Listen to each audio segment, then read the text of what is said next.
We are very hopeful and we are very optimistic about the future in Somalia. On the president's second day in office, he was the target of a suicide bomber. These are I can say, the last kick of a dying horse. And that's what it is. Al-Shabaab is losing ground. They are losing battles. They lost a lot of ground in Somalia for the last year or so.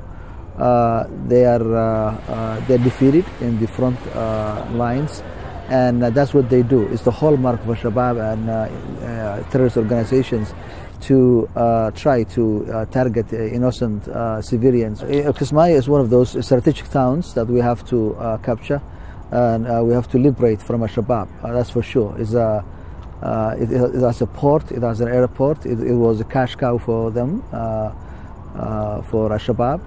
It was a major revenue source for them.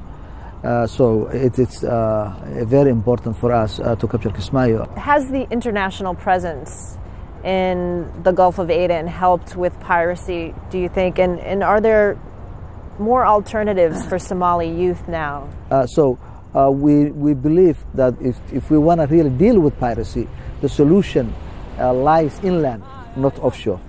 Help Somalia have build its own security forces and law and order institutions such as the Coast Guard, the police, the custodial corps, the justice system, and also help create a livelihood, alternative livelihood for these kids. That means investing in their communities, especially coastal communities where these kids came from. Given that Somalia is so dependent on international aid, how independent can the new government be?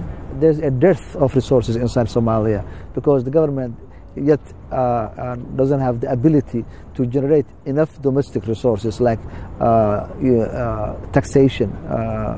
We don't have that revenue system in place yet. So we will depend on the international community still for the short term, but we don't want dependency in the long term. We want to be self-sufficient, and we want to be an independent, proud, and self-sufficient society.